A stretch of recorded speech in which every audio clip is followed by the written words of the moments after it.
Olá, tudo bem? Você com certeza já deve ter passado pela situação de ter que interpor um recurso especial num dia que seja considerado feriado local no seu estado. E aí sempre rola aquela dúvida, será que o meu recurso vai ser recebido? Será que ele vai ser considerado tempestivo ou intempestivo pelo STJ?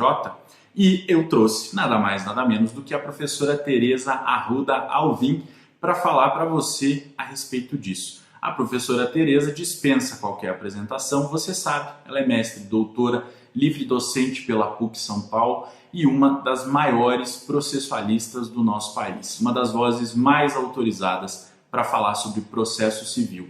E eu trouxe ela aqui para responder para você essa pergunta. Fica ligado na resposta dela e me acompanha depois porque eu tenho uma novidade para você. Até! Muito do que está no novo CPC, não tudo infelizmente, tem o objetivo de simplificar o processo.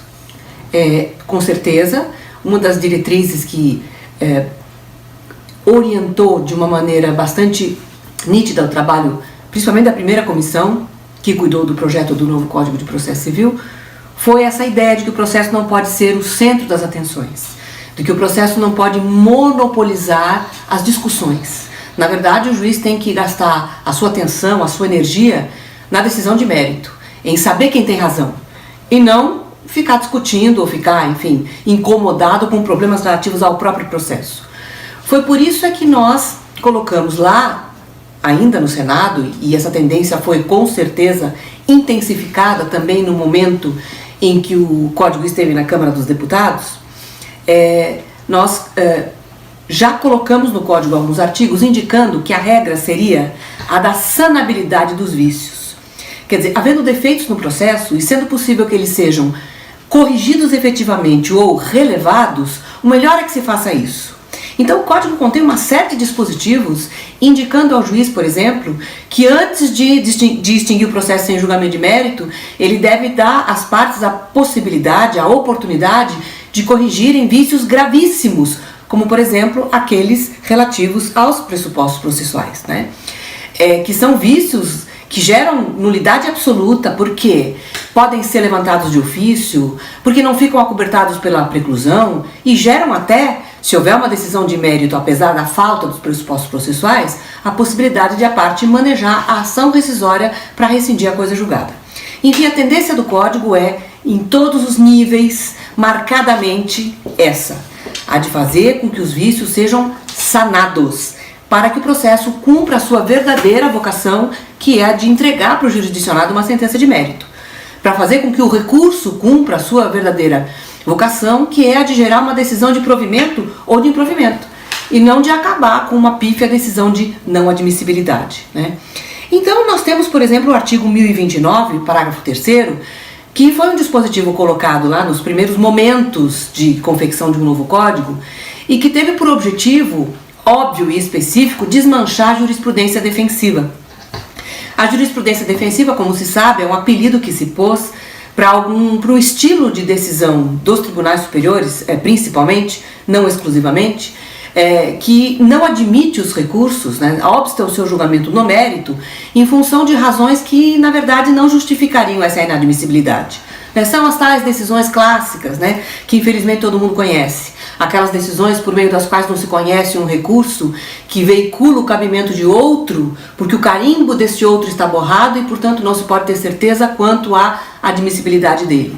São as decisões que havia, à luz do Código Revogado, dizendo que um recurso era intempestivo quando ele era precoce, quando ele era interposto antes de o prazo começar, né? Na verdade, isso não fazia nem muito sentido, porque no momento em que alguém tem ciência da decisão, o prazo começa a contar, não há necessidade de intimação, né?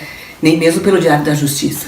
Mas enfim, esse artigo 1029 diz mais ou menos o seguinte: se houver algum vício que possa, teoricamente, levar à inadmissibilidade do recurso, mas se ele não for grave e se o recurso for tempestivo, esse vício deve ser ou relevado, ou efetivamente corrigido. Vou fazer um parênteses. O fato de as nulidades no Código de Processo Civil em vigor não serem insanáveis nunca para o processo, né? Sempre existe a possibilidade, até às vésperas de o juiz proferir a sentença, como está no artigo 139, inciso 9º, em que se diz que o juiz, antes de proferir uma sentença não julgando o mérito, não admitindo a ação, ele deve dar às partes oportunidade para corrigir vícios, ainda que relativos a pressupostos processuais, e como consta do artigo 932, que diz que o relator, antes de deixar de admitir um recurso, deve dar à parte oportunidade para corrigir defeitos que poderiam levar à inadmissibilidade, apesar de tudo isso, não se pode dizer de forma alguma que o Código eliminou a diferença entre nulidades relativas e absolutas. Isso porque a sanabilidade só é uma diferença entre nulidades absolutas e relativas no direito civil. As nulidades absolutas no direito civil são sim insanáveis, né? É até sinônimo. Você fala nulidade absoluta, nulidade ipso jure, nulidade de pleno direito ou nulidade insanável. No processo não. No processo, a sanabilidade não tem nada a ver com a gravidade do vício. Mesmo no Código de 73, a gente lembra daquele artigo 214, né? Qual é o vício mais grave de que pode padecer um processo? A falta de citação. A parte comparece, contesta, acabou, o vício foi embora. O vício é sanável, porque ele foi efetivamente consertado. O problema da falta de citação é a falta de conhecimento do réu a respeito de que contra ele está sendo movida uma ação. Se ele compareceu e contestou, o vício foi embora. Então, voltando agora para o artigo 1029, parágrafo 3º, que diz respeito a tal jurisprudência defensiva, né? E determina aos tribunais superiores, sem sanção, é verdade, né? Mas pelo menos esse dispositivo acho que vai ter a função de desestimular a jurisprudência defensiva, porque se diz com todas as letras que também os tribunais superiores devem cumprir a sua verdadeira função, que é julgar o mérito dos recursos que são interpostos perante si, né? Então esse dispositivo é um dispositivo genérico que consta do Código desde os primórdios da sua elaboração, e depois há os dispositivos específicos que foram criados na Câmara para algumas situações de jurisprudência defensiva, como por exemplo o 1007, parágrafo 7º, que fala da guia de custas, né? Que diz que qualquer vício relativo a esse patamar, a esse nível, deve ser corrigido, deve ser dada à parte a oportunidade de consertá-lo. Também há o 1025, parágrafo 7º, que fala do recurso precoce, enfim. E alguns outros dispositivos que tiveram por objetivo desestimular precisamente alguma hipótese em que se havia criado algum tipo de jurisprudência defensiva. Bom, por que é importante dizer para vocês tudo isso? Porque agora, neste momento, está sendo julgado pela Corte Especial do STJ o seguinte tema, né? Podem os feriados locais ser comprovados após a interposição do recurso, se há dúvida sobre a sua tempestividade? Feriados que agora são muito mais importantes do que eram antigamente, porque no código anterior os feriados só importavam para a contagem de um prazo se eles ficavam no começo ou no fim do prazo, porque se o começo do prazo caía num feriado, começava a contar, como conta ainda, no primeiro dia útil, e se o final caía num feriado, também o final cairia efetivamente no primeiro dia útil. Agora os feriados, se constantes do meio do prazo, não contam como dias de prazo. Os prazos só se contam em dias úteis. Então, evidentemente, o problema dos feriados ficou muito mais grave para as partes, né? E o que acabou, na verdade, tornando tudo isso mais grave ainda, é que os feriados que não são previstos por leis federais, os feriados que são previstos por leis locais, são muito mais do que os que se imagina. Por exemplo, o Carnaval é um feriado que existe no Brasil inteiro, mas ele não é previsto por lei federal, ele é previsto por leis estaduais. Quem imaginaria isso? E há muitos outros feriados que são feriados nacionais, mas para efeito de comprovação, para interposição do recurso especial, não são, porque são previstos por leis estaduais. À luz do Código Revogado, que não tinha, pelo menos não tinha dessa forma escancarada, né, na própria lei, essa tendência no sentido de que os vícios sejam sanáveis, né, embora o princípio da sanabilidade já existisse à luz do Código Revogado, né, talvez numa versão meio embrionária ainda, né, mas lá, naquele tempo, né, antes de março de 2016, já se decidia dizendo que esses feriados poderiam ser comprovados posteriormente à interposição do recurso. E agora existe uma tendência, neste julgamento, essa tendência está se manifestando, no sentido de que nós voltaríamos para trás nesse aspecto, né?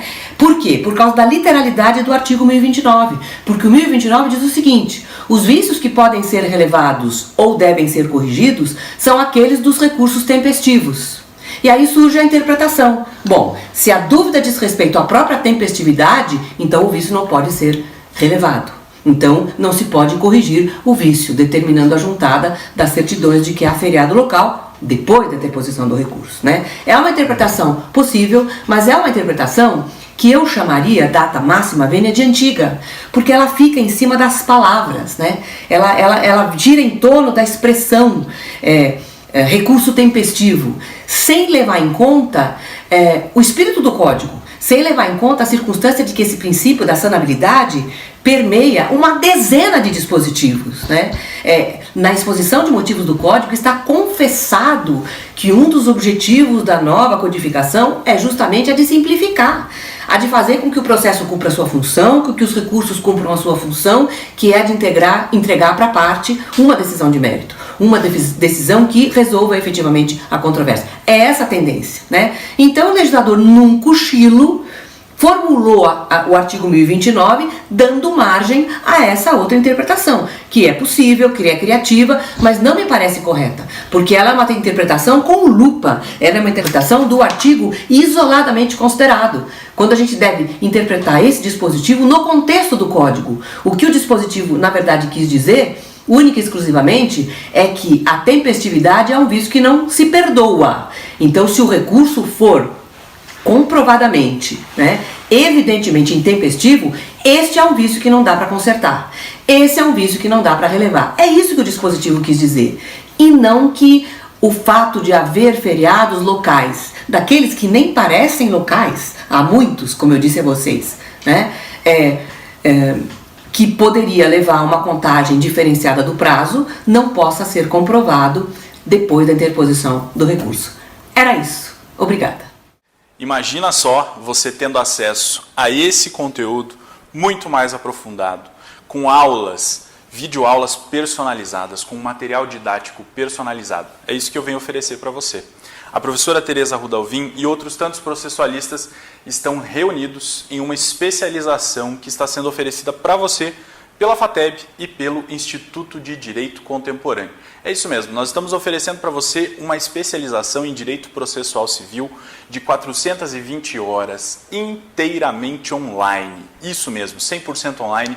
Você pode fazer da sua casa, sem precisar sair do conforto do seu lar, e vai ter contato com grandes professores, renomados processualistas, como o professor Alexandre Freire, professor Alexandre Câmara, professor Cássio Scarpinella Bueno, professor Dierli Nunes, professor Eduardo Cambi, professor Eduardo Talamini também, além dele, o professor Leonardo Ferres da Silva Ribeiro, professor Luiz Rodrigues Vambier, o professor Nelson Luiz Pinto, além da professora Tereza Arruda Alvim, que você conferiu nesse vídeo, o professor Bruno Bodar e o professor Luiz Eduardo Simardi Fernandes. Além deles, outros tantos processualistas terão contato imediato contigo, se você optar por contratar a nossa especialização.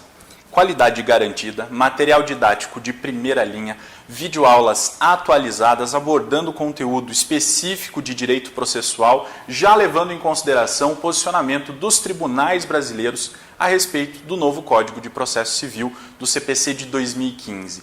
É muito importante para você que está saindo da graduação e quer construir o seu conhecimento, quer se tornar um processualista, você está sendo convidado para isso. Eu sou o professor René Hellman, sou o coordenador dessa especialização e nós preparamos um curso de extrema qualidade para oferecer para você o que há de melhor na área do direito processual civil brasileiro. Eu conto contigo, você pode buscar maiores informações a respeito da pós-graduação aqui nesse link que vai aparecer para você na descrição do vídeo. Eu peço para que você entre em contato, para que você conheça a estrutura do nosso curso e se encante com as belezas do Código de Processo Civil e do processo civil brasileiro. Conto contigo e nos vemos por aí. Até mais!